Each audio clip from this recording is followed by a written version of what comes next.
کیا آپ نے کبھی سوچا کہ درود ابراہیمی کے آخر میں ہمیشہ دو الفاظ آتے ہیں، حمید اور مجید؟ یہ دونوں صفات آخر ہر بار کیوں دہراتی جاتی ہیں؟ ان میں ایسا کیا راز ہے کہ نبی صلی اللہ علیہ وسلم نے خود یہی الفاظ سکھائے؟ آج ہم اسی روحانی راز کو کھولیں گے جو شاید آپ نے پہلے کبھی نہ سنا ہو۔ درود ابراہیمی کے آخر میں جب ہم کہتے ہیں انک حمید مجید تو بظاہر یہ صرف دو الفاظ لگتے ہیں، لیکن حقیقت میں یہ درود کی روح اور قبولیت کی ضمانت ہے۔ ایک، اللہ کی صفت حمید، شکر اور تعریف کا مرکز۔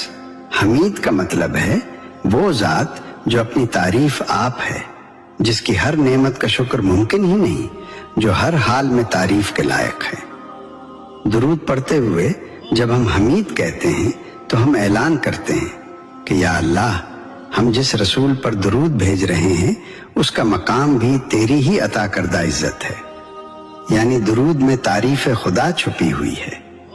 دو، اللہ کی صفت مجید، عظمت اور شان کی بلندی۔ مجید کا مطلب ہے وہ جو بڑائی والا ہے، جس کی شان بے حد ہے، جو عزت بھی دے اور اسے بلند بھی کر دے۔ درود کے اس حصے میں ہم اللہ کی عظمت کا اعتراف کرتے ہیں کہ یا رب، ہم جس نبی پر رحمت مانگ رہے ہیں ان کی عزت بھی تیری شان کے مطابق ہی ہو، یعنی یہ صفت نبی صلی اللہ علیہ وسلم کی عظمت کی بلندی کی دعا ہے۔ تین، یہی دو صفات کیوں؟ درود ابراہیمی میں نہ رحیم آیا، نہ کریم، نہ کوئی اور صفت، صرف یہ دو، حمید اور مجید۔ کیوں؟ کیونکہ حمید تعریف کو سمیٹ لیتا ہے اور مجید عظمت کو سمیٹ لیتا ہے۔